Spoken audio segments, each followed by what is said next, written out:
High, আমি রূপম। আজকে আমার সাথে রয়েছে সূর্য ছবির টিম, ছবির পরিচালক, ছবির কাস্ট। তা সবাই কেমন আছো একটু বলো। খুব ভালো আছি। তো এটা হাতে নিয়ে বলতে হবে। খুবই ভালো আছি। সবাই হাতে নিয়ে নাও। হ্যাঁ সেম। না, অ্যাকচুয়ালি ভালো আছি, কারণ ট্রেলার বেরোনোর পর থেকে, মানে ট্রেলার রিলিজ হওয়ার পর থেকে we have been getting a lot of love. প্রচুর ভালোবাসা পাচ্ছি, আর অ্যাকচুয়ালি খুব পজিটিভ রেসপন্সও আসছে, যেটা যে কোনো সিনেমার সঙ্গে যুক্ত টিমের জন্য সব থেকে বড় ব্যাপার। তো that is making us even more excited. আমি এক্ষুনি বসে আলোচনা করছিলাম আমি আর শিলদা যে বাসটা বা যে ভালোবাসাটা আমরা ট্রেলার রিলিজের পরে পেয়েছি, আগামী 10 দিন যদি ওটার উপর ক্যাপিটালাইজ করতে পারি, তাহলে কিন্তু we have a lot of hope for the film. This is what we are discussing. আচ্ছা, আমার প্রথম প্রশ্ন ছিল তোমাকে। তোমার ছবিটার আমার খুবই পছন্দ হয়েছে, আমি তোমাকে আগেও বলেছি, রিভিউতেও বলেছি। তুমি আমাকে বলো যে এই ছবিটা যেহেতু চার্লি রিমেক, এবং এখন রিমেক নিয়ে অডিয়েন্সের একটা নাক ছিটকানো আছে। আমার ছবির টিজার দেখার আগে অবধি যেরকম আমার রিয়াকশন ছিল, আমার টিজার ট্রেলার দেখার পর রিয়াকশন বদলে যায়। আমি সেটা ভিডিওতে বলেছি। তো এই রিমেকের বিষয়টা কিভাবে তুমি একটু বলো। ব্যাপার হচ্ছে আমাদের প্রডিউসার, এটা কিন্তু চার্লি স্কোয়ারলি চার্লি নয়, আমাদের প্রডিউসার এটা একটা অফিসিয়াল রিমেক। কারণ হচ্ছে যে প্রডিউসার মারা বানিয়েছেন, তারপরে দেবা বলে একটা মারাঠি ছবি বানিয়েছেন, আর মূল গল্পটা একই। আনফর্চুনেটলি চার্লি অন্য প্রডিউসার বানিয়েছে, কিন্তু মূল গল্পটা সেম, আর সেই গল্পটা সবাইকার জনপ্রিয়। আর ইভেন আমি I had a chance to speak with the original Charlie guys crew. ওদের সাথে আমার কথা হয়েছিল। ওদের একটা ফিল আছে যে এটা এমন একটা গল্প যেটা সব ভাষায় বলা উচিত। আমাদের প্রডিউসারও সেটাই মনে করেছেন, যার জন্য বারবার টাকা লাগিয়ে নানান রকম ভাষায় বলার চেষ্টা করেছেন। তো আমি যেমন করে তোমার হয়েছে যে টিজার দেখার পর, ট্রেলার দেখার পর একটা মনে হয়েছে যে রিমেকের থেকে গল্পটা যেমনভাবে বলা হচ্ছে সেটা একটা ইন্টারেস্টিং ওয়ে বা ভিজুয়ালি সুদিং যেগুলো আসছে আমার কাছে, আমার মনে হয় সেই চান্সটা দেওয়া উচিত এটাতে। একটা অনেকে বলেছে কিন্তু আমরা বলিনি এই রকম একটা কম্বিনেশন নিয়ে। তো দেখলে আমার মনে হয় ভালোই লাগবে। আর ভালো লাগছে কিনা সেটাও আমি জানতে চাই, কারণ আমরা অনেক রকম অনেক কিছু করেছি যেটা বারবার করে রিভিউ দিয়েও আসছে, এখন কমেন্টেও দেখছি যে বাংলা সিনেমার অমুক হয় না, বাংলা সিনেমার সেরকম হয় না, সেই জিনিসগুলো এখানে পাচ্ছে লোকে। তো তাহলে পুরো সিনেমাটা দেখলে আমার মনে হয় এটা জাস্টিস করা হবে, আমার সেটাই মনে হয়। আচ্ছা বিক্রম, তোমাকে আমার জিজ্ঞাসা, এই ছবিটা, যে ছবিটা মানে প্রথম যে চার্লি, আমি অনেক আগে দেখেছিলাম চার্লি দুলকার সালমানের। তুমি আমাকে দুটো মানে উত্তর দাও। এক হচ্ছে তুমি কি চার্লি দেখেছিলে, এবং দুই, তোমার কাছে ব্রিফিং কেমন ছিল যে দুলকার সালমানের যে ক্যারেক্টারটা, এটা তুমি দেখো, এরকম ধরনের ম্যানারিজম বা এরকম ধরনের ক্যারেক্টারাইজেশন রাখতে হবে, এগুলো কি মানে তোমাকে বলা হয়েছিল? ব্রিফিং ছিল না, তোমাকে সম্পূর্ণ আলাদাই একটা ডাইমেনশন দেওয়া হয়েছে? দেখ, যেরকম চার্লি তুই অনেক আগে দেখেছিলি, আমিও চার্লি এই সিনেমা হবে বা সেরকম কোনো সম্ভাবনা তৈরি হওয়ার অনেক আগে দেখে ফেলেছিলাম। আর আমার দুলকারকে খুব ভালো লাগে, the kind of films he chooses, সেটা আমার বরাবরের খুব পছন্দ। সেটা চার্লি হোক, সেটা কালি হোক, ব্রিলিয়েন্ট ফিল্ম, আমার খুব পছন্দের সিনেমা, আমি সারা পৃথিবীর লোককে বলে ফেলেছি। সেটা ব্যাঙ্গালোর ডেজ হোক, প্রচুর দেখি আমি। সীতারামম হোক। তো I have always been a fan of his work. আমার খুব পছন্দের অভিনেতা, হয় না মানে কিছু অভিনেতার সঙ্গে নিজেরা রিলেট করতে পারি বলে আরো বেশি ভালো লাগে। আমার সবসময় ওর কাজ দেখে মনে হয় যে এরকম কাজ আমিও করতে চাই, কারণ তখন আমি তো সিনেমা করছিলাম না, আমি টেলিভিশন করছিলাম তখন। বা ধর রিসেন্টলি চুপ হোক বা কারওয়া হোক, I have liked all his films. তো সেখান থেকে দেখে আমার চার্লিও দেখা হয়েছিল, চার্লি দেখে খুব ভালো লেগেছিল। Parvati was very good in the film, Dulquer was very good in the film. অদ্ভুত ভালোভাবে শ্যুট করা একটা খুব ফিল গুড ফিল্ম, যেখানে একটা খুব ডিপ মেসেজ আছে, যে মেসেজটা ওরা বলার সময় অতটা বেশি কমপ্লিকেটেড করেনি বিষয়টাকে বা স্টোরি টেলিংটাকে। এবার আমি যখন দেখেছি, যেহেতু জানতামই না যে এরকম কোনো সিনেমা আমার কাছে আসবে, আমি একটা অন্য পার্সপেক্টিভ থেকে দেখেছিলাম সম্পূর্ণভাবে, অভিনেতা হিসেবে না। আর যখন এটা ফাইনালি আলোচনা হয়, মানে আমি আর শিলনা যখন মানে কথা বলা শুরু করি, বা যখন প্রডিউসাররা ফার্স্ট টাইম অ্যাপ্রোচ করেন, তারপর থেকে আমি আর এই সিনেমাটা দেখার সত্যি মানে আমার মনে হয়নি যে দেখা উচিত বা প্রয়োজন বোধ করেছি। তোর কোনো অভিনেতাকে যদি ভালো লাগে, মানে পছন্দের অভিনেতা যখন হয়, তাকে ওই সিনেমাটা করছি বলে যদি আবার দেখি, আমার মনে হয় তার একটা অদ্ভুত ইনফ্লুয়েন্স তৈরি হবে। সেইখান থেকেই না দেখার ডিসিশনটা। আর আই এম ভেরি ব্লেসড যে আমার এটা খুব ভালো লেগেছিল যে আমাকে শিলদা একবারের জন্য বলেনি যে মারা দেখতে হবে বা চার্লি দেখতে হবে বা দেবা দেখতে হবে এই সিনেমাটা করার আগে। আমরা প্রথম থেকে খুব শিওর ছিলাম যে আমরা সিনেমাটাকে অ্যাডাপ্ট করছি একটা বাংলা সিনেমা হিসেবে, আমাদের কালচারের সঙ্গে যাতে রেজোনেট করতে পারে সেই জন্য।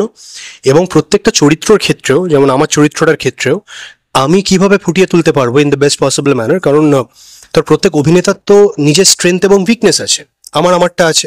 সুতরাং আমার নিজের স্ট্রেংথ এবং উইকনেস অনুযায়ী আমি কি করে ফুটিয়ে তুলতে পারবো, সেটা বোধহয় আমার কাছে অনেক বেশি ইম্পর্টেন্ট ছিল মাধবন কিভাবে ফুটিয়ে তুলেছিলেন বা দুলকার সালমান কিভাবে ফুটিয়ে তুলেছিলেন তার থেকে। আমি খালি একটা জিনিস এখানে অ্যাড করবো যে এর আগে যখন মানে he was the only choice, আমি I have not approached any other actor for this role. হ্যাঁ, because it was very visual. ওর লেগে যেতে পারে, কিন্তু অ্যাজ এন ভিজুয়াল অবজেক্ট আমি বলছি, আমার সিনেমায় যেমন গল্পটাতে আমার যেমন একটা ধারণা ছিল, হি ওয়াজ ফিটিং ইট ফ্যান্টাস্টিক্যালি, কিন্তু আমার একটা ভিতরে একটা ভয় লাগছিল, যেটা আমি ওর সাথে ডিসকাসও করিনি কোনোদিন, বা প্রডিউসারের সাথে ডিসকাস করিনি, because of his last film পারিয়া, যেটা এত জনপ্রিয়তা পেয়েছে, ওটাতে ওর ক্যারেক্টারটা এত উল্টো, একটা গ্রাম্পি ছেলে যে সারাক্ষণ একটা শক্ত শক্ত মুখ করে বডি টডি বানিয়েছে ওরকম, এটার একদম মানে অপোজিট ক্যারেক্টার। হ্যাঁ, এটা মানে একদম ফ্লোই একটা ক্যারেক্টার, সব জায়গায় চিরবির চিরবির করে। ও অ্যাকচুয়ালি জীবনে ওরকমই, ইজ ভেরি রেসলেস একটা মানুষ। তো আমার সামওয়্যার আই ফাউন্ড কে মনে হয় এটা ও বুঝে গেলে বেশি অর্গ্যানিক হবে। যদি ও কোনো একটা রেফারেন্স নিয়ে করে, ইট উইল বি অ্যানাদার সালমানের মতো বা কিছু, উইচ ইট ব্রিলিয়েন্টলি ও নিজে নিজে কাজ করেছে। ওই রেফারেন্সটা দেওয়ার প্রয়োজন একদমই হয়নি, আর that was a good decision. সব থেকে ভালো লাগে দুটো ফিমেল ক্যারেক্টার আছে এবং দুটো ক্যারেক্টারই দারুণ। দুটো ক্যারেক্টারের দুরকম ডাইমেনশন রয়েছে, যেরকম ভাবে একটা স্টেজের পর একটা স্টেজে একটা ক্যারেক্টার বেরোচ্ছে, তাকে বেরোতে খুব সাহায্য করছে। আমি বেশি কিছু বলছি না, তুমি আমাকে বলো যে তোমার ব্রিফিং কেমন ছিল এই চরিত্রটা নিয়ে। গল্প বলে দিবি না আগে? না, আমাকে প্রথমে স্ক্রিপ্ট দিয়েছিল যেদিন আমি প্রথম মিট করি, আমাকে বলে দেয় শিলাদা এবং আমাদের ছবির প্রডিউসার শুভেন্দা যে এই ছবিটার পুরোটা মানে উমার থ্রু দিয়ে আমরা দেখবো, মানে উমা অনেকটা চরিত্র যেটা মধুমিতা সরকার প্লে করছে। তো সেক্ষেত্রে আমার প্রথমে একটু অবভিয়াসলি ভয় লেগেছে, বিকজ মধুমিতা আমার সময়ের একজন অ্যাক্ট্রেস, ওর সাথে মানে আমার কতটা স্ক্রিন টাইম যেটা নিয়ে আমরা অনেক সময় ভাবি। তো তারপরে আমাকে স্ক্রিপ্টটা পাঠানো হয় এবং আমি সেদিন রাত্রেই মানে স্ক্রিপ্টটা এতটা ইন্টারেস্টিং ছিল, আমি পুরো একবারে পড়ে ফেলি। এবং আমার চরিত্রটা আমি যখন পড়ি, আমার চরিত্রটা যেটা ভালো লেগেছিল, আমার চরিত্রটার না একটা জার্নি আছে, মানে শুরু থেকে ও কেন এরকম, ব্যাক স্টোরি, দেন ওর জার্নি, ওর আস্তে আস্তে ওর বেটারমেন্টের দিকে যাওয়া। তো সেইটা আমার খুব ভালো লেগেছিল, সেইটা পড়েও আমি মনে হয়েছিল যে এরকম চরিত্র আমি কখনো করিনি, তো এটা আমাকে করতে হবে। মানে এটা পুরো একটা শোরিল টাইপের পুরোটা, যদি আর এই মেয়েটাকে নিয়ে একটা মুভি বানানো যেতে পারে, মানে এই মেয়েটার পার্টটা নিয়ে, বা সূর্যকে নিয়ে একটা আলাদা মুভি হতে পারে, বা এক একটা যে ছোট ছোট ঘটনা আছে এই মুভিটায়, প্রত্যেকটা একটা ইন্ডিভিজুয়াল ফিল্ম হতে পারে। তো সেটা আমার খুব ইন্টারেস্টিং লেগেছিল। যে লুক অ্যান্ড ফিল, তুমি নিজেও বললে যেরকম প্রপস, যেরকম কাস্টিউম, মূলত যেরকম লোকেশন, এবং এতগুলো লোকেশন রয়েছে ছবিটার মধ্যে, আমরা ট্রেলারে তার হিন্ট পাই যেরকম ভাবে দেখানো হচ্ছে। তা আমাদের বাংলা ছবির বাজেট কি, এটা মোটামুটি আমরা জানি।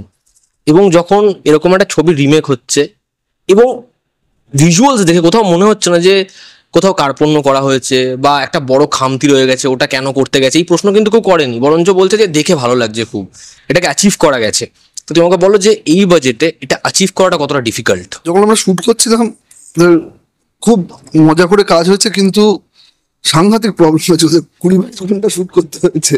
হ্যাঁ, কোনো দিন এরকমও হয়েছে যে মানে সারাদিন এখানে তো 14 ঘন্টার বেশি শুট হয় না বলে। আমরা সিনেমার জন্য না, সেটা টেলিভিশন এবং ওয়েবের জন্য। মানে মূল যে ব্যাপারটা বলতে চাইছি যে নোবডি গেভ আপ, যে আমাদের আর হবে না, কারণ ওই জিনিসটা সারাক্ষণ দেখা গেছিল। এটা না হলে আমি পারতাম না। Yes, it is very difficult, যে যার একটা অলরেডি রেফারেন্স আছে, যেটা খুব পপুলার সিনেমা, আর সেটাও অনেক বছর আগে বানানো। তো আমার অলরেডি একটা ব্রিফ, আনসেড ব্রিফ চলে আসে যে you have to do better, and at least the benchmark is that film. যেমনভাবে গল্পটা বলো, কোয়ালিটি ওয়াইজ। তো সেটা বাংলা সিনেমার বাজেটে বা কেমন করে অ্যাকোমোডেট করতে হবে, সেটার একটা প্ল্যানিং করেছিলাম। হ্যাঁ, আর আমি যেটা তোমাকে বাইরেও বলছিলাম যে আমার মনে হয় না সুন্দর দেখতে করতে হলে এক্সট্রা টাকা লাগে। মানে যারা অ্যাক্টার আছে, যারা ক্রু আছে, সবাই টেকনিশিয়ানরা যদি ডিসাইড করে যে we want the frame to look pretty and the performances has to be class, then it is not money. আমিও তো বলছিলাম এটা তো আমার তো মানে স্করপিও ওড়াতে হচ্ছে না এটাতে, তো সেই সুন্দর জিনিসটাতে রাখতেই হবে, ওটা অ্যাজ আ হাইজিন ফ্যাক্টর আমাদের সবাইকার মধ্যে ইমবাইব করা হয়ে গেছিল, সবাই ওটাতে আগ্রি করেছিল। আর লোকেশন আমরা 4-5 বার করে লোকেশন দেখে দেখে সে মানে ওইটা বেশি চ্যালেঞ্জিং, মানে অরুণাচলে যেখানে কেউ পা রাখেনি সেখানে গিয়ে আমরা শ্যুট করব, তার লজিস্টিক্স কি হবে, এইগুলো ডিফিকাল্ট। আরেকটা জিনিস আমি শিওর, এটা যখন আমরা ইনিশিয়ালি কথা বলছিলাম অরুণাচল যখন লক হয়েছে, তখন আমি জানতে পেরেছিলাম যে আমরা অরুণাচলে শ্যুট করব এবং ভরা বর্ষায়, মানে একদম পিক মনসুনে। তো তখন আমি জিজ্ঞেস করেছিলাম শিলাদাকে যে শিলাদা সবই ঠিক আছে, পিক মনসুনে শ্যুট করতে যাচ্ছি, যদি শুটিংটা না করতে পারি তাহলে একটা অবভিয়াসলি একটা বাজেটগতভাবে প্রবলেম হয়। বাট তখন শিলাদা ফার্স্ট টাইম বলেছিল যে দেখ আমি তো রেকি করেছি, আমি পিক মনসুনেও রেকি করেছি, আমি মনসুনের পরে গিয়েও রেকি করেছি, কিন্তু যেই অদ্ভুত লাশ গ্রিনটা আমি মনসুনের সময় দেখতে পেয়েছি সেটা বাকি গোটা বছর থাকবে না। তো যদি ওটা ক্যাপচার করতে হয়, যেটা দেখে মনে হচ্ছে ইটস ভেরি আই সুদিং, খুব কাম একটা বিষয়, সেটা ক্যাপচার করতে গেলে মনসুনেই শুট করতে হবে। হ্যাঁ ওই সময়টা ওর পরে না ওই ধান মানে অরুণাচল জিরোতে মানে পুরো মানে উপর থেকে যদি একটা টপ শট নেওয়া যায়, ইট ইজ অল ধান গাছ, ঠিক আছে, আর চারিদিকে পাহাড়, একটা অদ্ভুত রকমের টোপোগ্রাফি। এটা নর্থ বেঙ্গল, অনেকে লিখছে উত্তরবঙ্গ, এটা নাথিং ক্লোজ টু উত্তরবঙ্গ।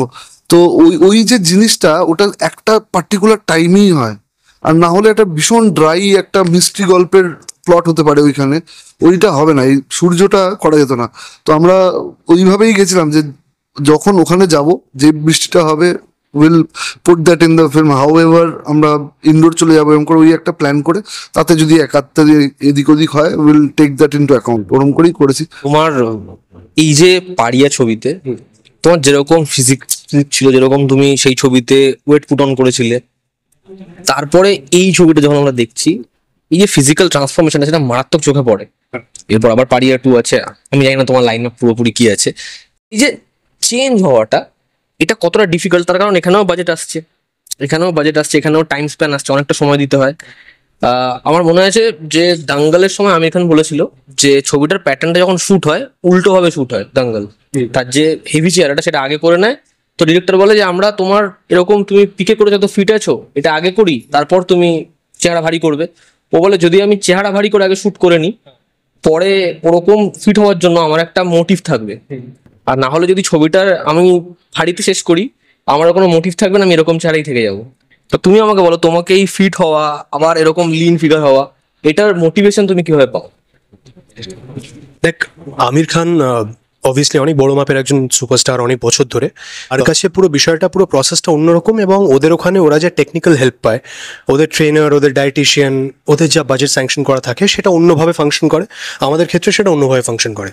আমার ক্ষেত্রে এটা পরে সিনেমা করতে পারার খিদেটা, যে এরপরে যে স্ক্রিপ্টটা আসবে আমার কাছে, আমি জানি যে তাতে আমার ওই 86 কেজি ওজনের ওই চেহারাটার প্রয়োজন পড়বে না, কারণ বাংলায় যেরকম সিনেমা হয় তাতে যেই স্ট্রাকচারটা মেনটেন করলে ভালো কাজ করার সম্ভাবনা থাকে সেইটা এটার কাছাকাছি বলে আমার মনে হয়। যে যত ছিপছিপে রোগা থাকতে পারবো তত নানান ধরনের আমি চরিত্রের মধ্যে ঢুকতে পারবো সহজে। এবার সেই তাগিদ থেকে এবং সেই খিদে থেকে ইমিডিয়েটলি অবভিয়াসলি কাট ডাউন করতে হতো। আর পাড়িয়ার ইমিডিয়েটলি পরে যে সিনেমাগুলো শ্যুট করেছি আমি, দুর্গাপুর জাংশন হোক বা সূর্য হোক বা অমর সঙ্গী হোক, কোনোটাতেই ওই চেহারাটার আর প্রয়োজন ছিল না। So immediately after the release, immediately after the shoot, in fact, I had to start working on it, যাতে আমি আগামী 1-1.5 মাস 2 মাসের মধ্যে অন্য কাজ শুরু করতে পারি, কারণ কাজ হাতছাড়া হয়ে যাবে, নাহলে সেটা তো অবকাশ নেই আমাদের অফকোর্স। এই যে কন্টেন্ট তুমি চুজ করো, গত বছর তোমার পাড়িয়া হোক, মানে এই বছর পাড়িয়া হোক সরি, তার আগের বছর তোমার শহরের উষ্ণতম দিনে হোক বা শেষ পাতা হোক, তো এই যে রক্তকরবী হোক, তো প্রত্যেকটা ক্যারেক্টার না একটা মানে ছবি ওয়াইজ হোক জনরা ওয়াইজ অনেকটা আলাদা। মানে একটা ছবিতে তুমি যেরকম ভাবে পুরো মেইন স্ট্রিম অডিয়েন্স টার্গেট করছো, আবার শেষ পাতাতে দেখে ভাবছি যে মানে এই ছেলেটা হয়তো পাশের বাড়ির একটা ছেলে, আবার এখানে খুব আইকনিক একটা ক্যারেক্টার। তো এই যে প্রত্যেকটা স্ক্রিপ্ট তুমি বাছাই করছো, চরিত্রটাও ইম্পর্টেন্ট থাকতে হবে, এখানে আমার অনেক কিছু এলিমেন্ট যেন থাকে, এটাকে তুমি একদম ইন্টেনশন নিয়েই থাকো যে আমার এরকমই জিনিসপত্র হতে হবে, না তুমি সেটা ভাবো না তোমার কাছে লাকিলি এরকম স্ক্রিপ্ট আসছে। দুটোই ইম্পর্টেন্ট আর কি, মানে আমার ইন্টেন্টটাও যদি সেটা হয়, আর যদি লাক একটু ফেভার করে যে সেরকম কাজ আসবে, তাহলেই আমি একসঙ্গে করতে পারবো। এই দুটোর মধ্যে একটারও যদি খামতি থাকে তাহলে তো এটা করা সম্ভব না, কারণ আমার যদি ইন্টেন্টে এটার মানে এটা না থাকে তাহলে যা কাজ আসবে আমি অন্য কোনো কাজ বেছে নেব, আর যদি লাক ফেভার না করে তাহলে এরকম কাজ আসবেই না। তো সেদিক দিয়ে দুটোই important, but I think I am very blessed primarily যে আগের বছরের রিলিজগুলোর থেকে আমি যদি দেখি যা যা একের পর এক যা যা রিলিজ করেছে, রক্তকরবীর চরিত্রটা হোক বা শেষ পাতা একেবারে অন্য ধারার একটা সিনেমা, শরৎ উষ্ণতম দিনের out and out love story, coming of age love story, pariah was an out and out action drama, একদম অন্যরকম চরিত্র, Surya again is very in fact সূর্যর মতন চরিত্র, এটা শিলদা বলেছিল যে এইভাবে কিন্তু আমরা কোনোদিন তোকে দেখিনি, মানে this guy is full of life, আশেপাশের প্রত্যেকটা মানুষকে মাতিয়ে রাখে, তাদের সবার জীবনের একটা প্রচন্ড পজিটিভ অংশ। তো এরকম একটা চরিত্র আমি কোনোদিন করিনি। আর এর পরেও যেগুলো আমি দেখতে পাচ্ছি আমার রিলিজ লাইন আপ আছে, সেটা দুর্গাপুর জাংশন হোক, where I play a cop, which is very different again, বা সেটা অমর সঙ্গী হোক যেটা একটা রম কম। তো এই প্রত্যেকটা জিনিসের মধ্যেই কিছু ভেরিয়েশন আমি পেয়েছি বাই গডস গ্রেস, আর আমিও আপ্রাণ চেষ্টা করছি যাতে ফুটিয়ে তুলতে পারি। কারণ আমার খুব মনে হয় যে যে কটা সুযোগ পাচ্ছি আমি, আর আমি প্রায় 11-12 বছর অভিনয় করার পরে সিনেমা রেগুলারলি করার সুযোগ পেতে শুরু করেছি, তো সেখান থেকে আমার খিদের জায়গাটা বোধহয় একটু বেশি। আমাদের বাংলাতে উমেন সেন্ট্রিক কাজ এক প্রকারই হয়, মানে সেগুলো না দেখলে আমরা বুঝতে পারি যেটা এক প্যাটার্নেরই কাজ। কিছু হাউস হোক, কিছু পার্টিকুলার প্রোডাকশন হাউস থেকে হোক, কিছু ওটিটি প্ল্যাটফর্ম হোক, একই রকম গল্প হয়। কিন্তু এই ছবিটায় যেরকম ক্যারেক্টার, আমার মনে হয় যে এরকম ধরনের খুব সাটল ভাবে ক্যারেক্টার, ওমেন সেন্ট্রিক কাজ, বা সেইখানে যে ফিমেল ক্যারেক্টার সেটা খুব স্ট্রং হওয়া দরকার। তো এটা নিয়ে তোমার কি মন্তব্য? তুই যেটা বললি আমি সেটা একদমই অ্যাগ্রি করি। এই মুহূর্তে বাংলায় দেখতে গেলে চাই না মানে এটা বলা ঠিক হবে কিনা, সিরিয়ালগুলো তো উইমেন সেন্ট্রিকই ছিল, এখন অনেক ওয়েব সিরিজ এমন হচ্ছে যেটা উইমেন সেন্ট্রিক এবং গল্পটা অনেকটা অনেক না বল, প্রায় সবটাই, অলমোস্ট সব কটা মানে ওরকমই হচ্ছে। এবং যেটা তুমি বললে একই ধরনের প্রায় বাড়ির গল্প ওরম একটা। তো হ্যাঁ, আমার মনে হয় যে যেটা এই গল্পে আছে, আমার মনে হয় এরকম গল্প আমরা জেনারেলি বাইরেই দেখে থাকি, আর আমাদের এখানে সত্যি এরকম কাজ হয় না। মানে এখন আমাদের এখানে দেখানো হয় একটা মেয়ে, সে খুব মডার্ন, সে বাইরে চাকরি করছে, সে সমস্ত কিছু করছে, কিন্তু সে পরে থাকে শাড়ি, শাখা পলা খোপা বেঁধে সিঁদুর পরে থাকে। আমার সেটাতে কোনো প্রবলেম নেই যে সে এরকম ভাবে থাকতেই পারে কেউ, কিন্তু মানে মেয়ের একটা, আমাদের যে মানে মেয়েদের একটা মানে বাঙালি মেয়েদের একটা ভাবনা ছিল যে একটা মেয়ে এরকম হবে, সেইটাই রাখছে, সে সংসার করছে, সে সব অনেক কিছু মেনে নিচ্ছে, মানে সেটাই দেখাচ্ছে। আবার এদিকে এরকম দেখাচ্ছে, আমি এই জিনিসগুলো বুঝতে পারি না ঠিক এক্স্যাক্টলি। কিন্তু হ্যাঁ, তুমি যদি বলো যে উমার মতন কাজ, উমার মতন যে কি বলবো মানে সাটল একটা উইমেন সেন্ট্রিক কাজ, হ্যাঁ এরকম কাজ তো হওয়াই উচিত। এটা মানে কি বলবো, আমি আই ডোন্ট নো, মানে আমার খুব মনে হয়, হ্যাঁ স্যার, আমার খুব মনে হয় যে আমরা যেই না ফিমেল সেন্ট্রিক কাজ দেখছি, অনেক দেখছি না যে তা না, বাট সেগুলো না খুব সিমিলার টেমপ্লেটে হচ্ছে বলে আমার মনে হয়, যে একই ধরনের চরিত্র বা একই ধরনের লুক অ্যান্ড ফিল কাজগুলোর কোথাও একটা। আমার নিজেরও অনেক সময় হয়েছে যে আমি হয়তো 3টে সিরিজের ট্রেলার দেখে, অ্যাপার্ট ফ্রম যে কোন অভিনেতা আছেন বা কোন অভিনেত্রী আছেন সেগুলো ডিফারেন্ট হলে, বাকি সবটা অনেকটা একরকম মনে হয়েছে, এরকম যে হয়নি তা না। যে কোনো কাজের ক্ষেত্রে, তো সিনেমার ক্ষেত্রে হোক বা ওয়েবের ক্ষেত্রে হোক, আমাদের তো নানান জনরার গল্প বলতে হবে, নানান ধরনের গল্প বলতে হবে, কারণ অডিয়েন্সের তো একখানা কিউরিওসিটি জাগাতে হবে যে তারা এসে সিনেমাটা দেখবে বা সিরিজটা দেখবে। সেইখান থেকে না আমার এটা খুব মানে নিজের ইচ্ছে যে আমরা এমন ধরনের কাজ করি যেগুলো অডিয়েন্সের ভালো লাগতে পারে, বাট যেগুলোর গল্পটা অন্যরকম হোক, চরিত্রগুলো অন্যরকম হোক, ট্রিটমেন্টটা অন্যরকম হোক, সো দ্যাট দুটো জিনিসকে আইডেন্টিফাই করা যায় যে এই গল্পটার এটা ইউএসপি, ওটার এটা USP, everything can't be the same.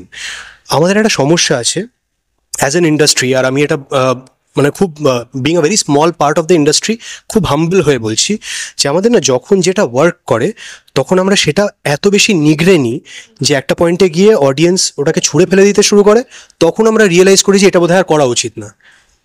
এই একই জিনিস এই আমাদের এত বিতৃষ্ণা একটা অংশের, ধর সিনেমা রিমেক করা নিয়ে, it is because of that, যে একটা সময় বাংলা মাস ড্রিভেন সিনেমা, যেগুলোকে আমরা বাংলা কমার্শিয়াল সিনেমা বলতাম, সেগুলোর বেশিরভাগটা বা সবকটাই কিন্তু অন্য কোনো ভাষা থেকে আমাদের ভাষায় রিমেক করা হচ্ছিল, আমরা মৌলিক গল্প বলছিলাম না। আর সেটা আমরা ততদিন পর্যন্ত করেছি যখন একেবারে অডিয়েন্স ওটাকে মানে রিজেক্ট করে মানে আর ফেরত আসেইনি হলে, ততদিন পর্যন্ত ওটাই করেছি। যদি ওটাই একটা হেলদি মিক্স অ্যান্ড ম্যাচ হতো, যে 5টা মূলধারা সিনেমার মধ্যে তিনটে আমরা মৌলিক গল্প করছি, দুটো রিমেক করছি, তাহলে কিন্তু এই বিতৃষ্ণা তৈরি হতো না। তোমাকে আমার জিজ্ঞাসা, এই যে আমরা এতক্ষণ ধরে বারবার করে বলছি যে একই অডিয়েন্সকে ফেরানো হচ্ছে, একই অডিয়েন্সের জন্য ছবি হচ্ছে, তুমি আমাকে বলো আমাদের এখানে যে ইয়াং অডিয়েন্সটা, তারা না সিনেমা হলে সেরকম ভাবে আসছে না, এবং তারা বাংলা ছবি দেখতে সেরকম ভাবে আসছে না, তাদের জন্য কোনো ছবি হয় না, এবং তারা অন্য ল্যাঙ্গুয়েজে শিফট করে যায়, এবং তারা হয়তো আবার একটা ওয়ার্ড অফ মাউথ স্ট্রং হওয়ার ছবিতে আসে। তো এটা কেন হচ্ছে? অনেক শত্রু বাড়বে এই উত্তরটা দিলে, বাট আমার মনে হয় কারণ আমরা সেকেন্ড গেস করি অডিয়েন্সকে। আমরা বলি যে অডিয়েন্সের এটা ভালো লাগবে, এটার মতো বোকামি কিছু হয় না। Let them explore. সবাই নতুন কাজ কি ফ্রেশ লাগছে বলে সিনেমা দেখে না মানুষ, এটা তো দিই না আমরা। ও যেটা বলছিল এক্ষুনি, যদি এইটা চলে যায় সেটা আরো 200 বার বানানো হবে, তো ততক্ষণ অডিয়েন্স চলে গেছে, ও তো he is not getting the value of money. ও যে টাকাটা লাগাবে সেটাই যদি 20টা সিনেমা ধরে দেখতে হয় ওকে, মানে he has better option at home. বড় বড় টিভি কিনবে, নেটফ্লিক্সে দেখবে। তো তুমি যদি অডিয়েন্সকে বলতে পারো যে তোমার টাকাটা না একটা ভ্যালু আছে, দেখো নতুন নতুন জিনিস দেখাচ্ছি, ওটা হলে দেখলে ভালো লাগবে, আমার মনে হয় ইট উইল ওয়ার্ক। আর এটা মানে এরকম বলছে না যে সূর্যতে আমরা সব করে ফেলেছি, বাট ওভারঅল ইন্ডাস্ট্রি যদি things like this, then I think the audience will come back.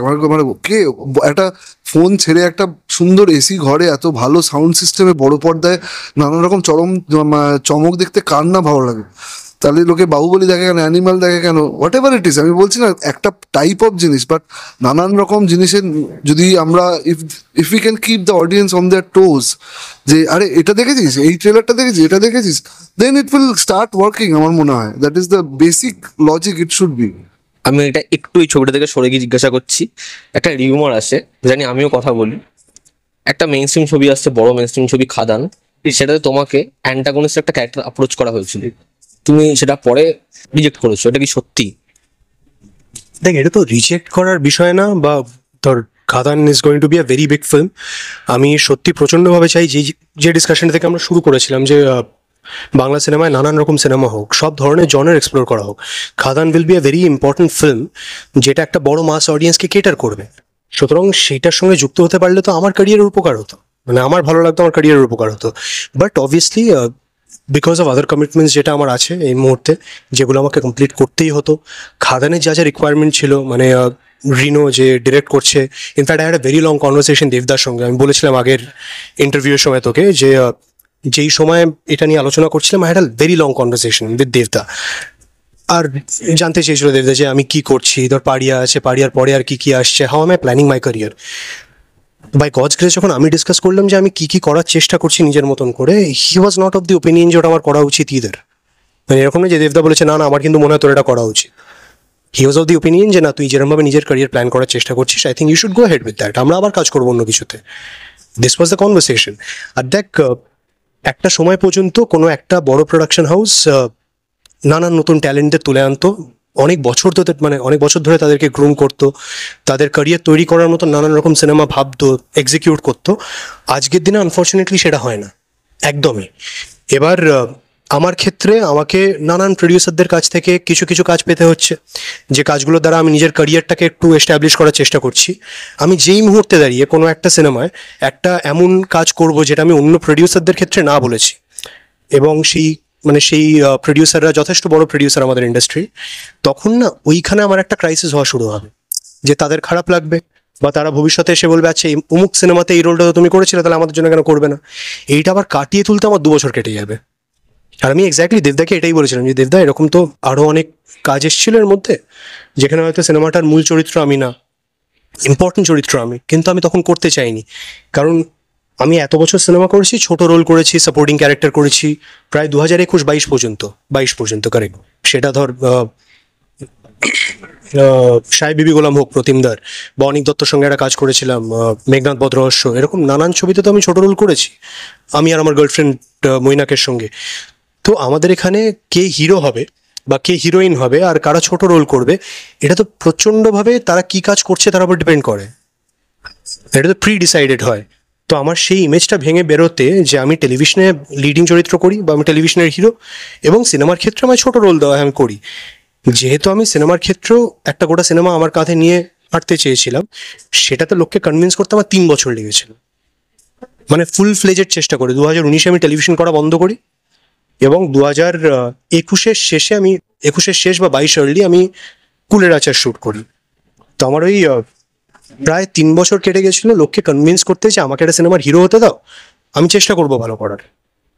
এবার তার মধ্যে যে ছোট রোল কেউ অফার করেনি তা তো না, নানান সময় নানান ডিরেক্টর, নানান producer, and they brilliant directors, তাদের সঙ্গে আমি প্রচণ্ডভাবে কাজ করতে চাই। এবার নিজে গিয়ে কাজ চেয়েছি দিনের পর দিন, তো নিজে কাজ চাইতে যাচ্ছি, তারপর তারা এসে বলছে যে হ্যাঁ এই সিনেমাটাতে এই পার্টটা তুই কর, তোকে ভালো লাগবে। আমি বলছি না দাদা, আমি তো চেষ্টা করছি যে একটা সিনেমা আমি গোটাটা টানবো, প্লিজ আমাকে এরকম কিছু দাও। তারপরে একটা অন্য সিনেমা যেই না করবো আমি, তখন তো এই প্রত্যেকটা মানুষ অফেন্ডেড হবে, এই প্রত্যেকটা প্রডিউসার যাদেরকে আমি না বলেছি, এই প্রত্যেকজন ডিরেক্টর যাদেরকে আমি না বলেছি কাজ চেয়ে, তারপরে আমি সেটাই দেবদাকে গিয়ে গুছিয়ে বলেছিলাম যে আমি এরকমভাবে কাজ করার চেষ্টা করছি, আমি যদি মানুষকে এই কনফিডেন্সটা দিতে পারি যে হ্যাঁ বিক্রম একটা সিনেমা নিজে পুল অফ করার ক্ষমতা রাখে, আর তারপরে তুমি যদি বলো যে হ্যাঁ আমার সঙ্গে একটা কাজ কর, যে কাজটা হয়তো তুই লিড না আমি লিড, তুই ছোট পার্ট করবি, আমি করে দিয়ে যাবো। বিকজ ততদিনে hopefully the producers or the directors will have that confidence যে আচ্ছা বিক্রমকে দিয়ে একটা লিডিং পার্ট করানো যাবে। তো I am still trying to build that confidence আমাদের শহরে যে কজন বড় প্রডিউসার আছেন, ডিরেক্টর আছেন, সবার মধ্যেই, যে আমাকে একটা সিনেমার লিডিং চরিত্র দিলে আমি সেটা পুল অফ করার জন্য যা যা করা সম্ভব সব করব। বাট আমার মনে হয় যে এখনো সেই জিনিসটা পুরোপুরি আমি অ্যাচিভ করে উঠতে পারিনি, যে কারণে এখনো অনেক ডিরেক্টর আছেন বা প্রডিউসার আছেন যারা আমায় কাজ অফার করেনি। সো আইল স্ট্রাইভ ফর দ্যাট ফার্স্ট, সেটা অ্যাচিভ করতে পারলে নিশ্চয়ই করবো। আর আমি আগের বারও বলেছিলাম যে দেবদা, জিতদা এরা তো ইন্সপিরেশন আমাদের জন্য, এরা যে অডিয়েন্সকে কেটার করেছে এত বছর ধরে, সেরকম অডিয়েন্স তো আমরা আমাদের ক্যারিয়ারে পেতে চাই। আর আমাদের খুব আনফর্চুনেট যে আমাদের জেনারেশনে তো কেউ পাচ্ছে না। তো সেই চেষ্টাটা না করে হাল ছেড়ে দেওয়ার আগে আমি অন্তত 2 বছর 3 বছর 4 বছর ফুল ফ্লেজের চেষ্টাটা করতে চাই, মানে সেখান থেকে। আমাকে 3জন অ্যাক্টরের নাম বলবে, যেহেতু এই ছবিটা ইয়াং অডিয়েন্সকে ক্যাটার করছে, ইয়াং অডিয়েন্সের জন্য ছবি, আমার মনে হয় ইয়াং অডিয়েন্স খুব ইম্পর্টেন্ট। সেটা তুমি শুরু করবে ফার্স্টে, যে তোমার পছন্দের মালায়ালাম হোক, হিন্দি হোক, তেলেগু হোক, তামিল হোক, কন্নড় হোক বা বাংলা হোক, এখানকার পছন্দের 3জন ইয়াং অ্যাক্টর বিক্রম দা বাদে। That is Fahad ফাসিল। আমি big fan of Sourav Das, আমার ভীষণ পছন্দের। আমি ওর সাথে কাজ করেছি, কিন্তু আমার মনে হয় আমি ওকে যথেষ্ট এক্সপ্লোর করতে পারিনি। আমি ঈশার সাথে আবার কাজ করতে চাই, কারণ it has been a long gap. আর ও একটা পার্টিকুলার টাইপ অফ ক্যারেক্টার করেছিল আমার সিনেমায়, আমার মনে হচ্ছে ওর আরো অনেক, মানে আমি এক্সপ্লোর করতে পারি। দুলকার, আলিয়া ভাট, শাহিদ কাপুর। শোনো, আমি বলছি ওদের জীবনে কাজের অভাব নেই, আমাদের ইন্ডাস্ট্রি কাজের অভাব আছে। আমি সবার নাম বল। বাংলায় বললে আমি বিপদে পড়বো। অভিনেতা যেহেতু আমার তো মনে হয় আমার ইয়াং ডিরেক্টরস বলা উচিত, যারা প্রচন্ড ভালো কাজ করছে। এবং শিলাদার সঙ্গে তো কাজ করলাম, তো অবভিয়াসলি অভিরূপের সঙ্গে কাজ করতে চাই আমি আগেও এটা বলেছি, এবং আমি আর অভিরূপ নানান সময় নানান প্রজেক্ট নিয়ে ডিসকাস করেছি, যেগুলো হয়ে ওঠেনি, but definitely will collaborate for sure sometime or the other. অভিরূপের সঙ্গে কাজ করতে চাই, সৌরভ চক্রবর্তীর সঙ্গে কাজ করতে চাই, আমার বহু বছরের বন্ধু। আমরা 2010 থেকে সিনেমা নিয়ে আলোচনা করি, আড্ডা মারি। একটি আখাড়ায় জিম করতাম আমি, সৌরভ আর অঙ্কুশ, একই আখাড়ায়। তো তখন থেকে আমরা আলোচনা করি যে আমরা জীবনে কোনো এক সময় সিনেমা বানাবো, কীরকম বানাবো, কী করব। এখন যখন ও নিজের মতন করে ওয়েব সিরিজ ডিরেক্ট করছে, আমি একটু আধটু করে কাজ করা শুরু করেছি। That's a collaboration that will be very excited about. আর আমি জানি যে ও ভালো কাজ করবে। আমি পাভেলের সঙ্গে কাজ করতে চাই। আমি আর পাভেল নানান সময় নানান প্রজেক্ট প্রায় লক করেও হয়ে ওঠেনি, পাভেল অন্য কাউকে নিয়ে হয়তো করেছে কাজ, সেরকম সিচুয়েশন হয়েছে। তো আমি আর পাভেল একসঙ্গে কাজ করতে চাই, তথার সঙ্গে আবার কাজ করতে চাই। 19 জুলাই রিলিজ হচ্ছে আপনার ওই যে আমাদের লেখা হয় নিকটবর্তী প্রেক্ষাগৃহে। না মানে অনেক অনেক নতুন জিনিস আবিষ্কার করার একটা সুযোগ আছে এই সিনেমাটা। আমার মনে হয় টিকিটের ভ্যালুটা পাওয়া যাবে। আমি একদম বেসিক গোদা ভাষায় বলছি, ভালো লোকেশন, ভালো পারফরমেন্স, খুব ভালো পারফরমেন্স। যারা সিনেমা ভালোবাসে এবং বেশি বুদ্ধি না লাগিয়ে যারা সিনেমা দেখতে চায়, তাদের একবার ট্রাই করা উচিত, আমি সেটাই বলবো। আমিও সেটাই বলবো। প্রথম কথা তো 19 জুলাই রিলিজ করছে, প্লিজ আপনারা ছবিটা দেখুন। এবং সত্যি অনেক মানে আমাদের যেরকম বাংলা ছবি হয় জেনারেলি, আমি লাস্ট অনেকগুলো দেখেছি যে মেন প্লটটাকে বেস করে হয়, বাট এখানে না সাব প্লটস গুলো খুব স্ট্রং। তো আপনারা অনেকগুলো গল্পের মধ্যে গল্প আছে, তো সেইটা খুব ইন্টারেস্টিং। এবং লোকেশন তো নতুন, অরুণাচল আগে শুট হয়নি বাংলা ছবি, তো অনেকগুলো নতুন পার্ট আছে। এছাড়া আমরা আছি, মিউজিক খুব ভালো, শিলাদা ডিরেক্ট করেছে। তো প্লিজ ছবিটা হলে গিয়ে দেখুন। সবাই সবকিছু নিয়ে বললো যে obviously location, performance, direction, music, এই সবটা খুব ইন্টারেস্টিং। আর আমি বলবো যে সূর্য সিনেমাটার একটা সোল আছে, একটা ইমোশন আছে। বাংলা সিনেমার অডিয়েন্স ইমোশনের জন্য সিনেমা দেখতে আসে। আর সূর্যর মধ্যে প্রত্যেকটা মানুষেরই বেঁচে থাকার জন্য হোপ লাগে, পজিটিভিটি লাগে। আর সেটা আমার মনে হয় যে আমাদের এই সিনেমা সূর্য সব থেকে বড় strength. Surya as a film speaks about positivity, Surya as a film speaks about hope, যে আগামীকাল, আগামী দিনগুলো আজকের থেকে আরো অনেক ভালো হবে। আর সূর্য চরিত্রটা আমাদের অডিয়েন্সের মধ্যে কোথাও একটা এই হোপটা রেখে দিয়ে যায়, যেরকম একটা অসাধারণ মানুষ, একটা ম্যাজিক্যাল মানুষ কোথাও একটা আছে। সে হয়তো ইটস পসিবল যে কোথাও একটা আছে, আর সে হয়তো আপনাদের জীবনেও কাল আসবে, কাল ভোরবেলা দেখা হবে হয়তো। আর যদি আসে, সে আপনার বন্ধু রূপে আসতে পারে, সে আপনার বাবা মা বোন যে কারুর মধ্যে দিয়ে আসতে পারে। গোটা জীবনটার মধ্যে একটা অদ্ভুত পজিটিভিটি অ্যাড করে দিয়ে চলে যাবে।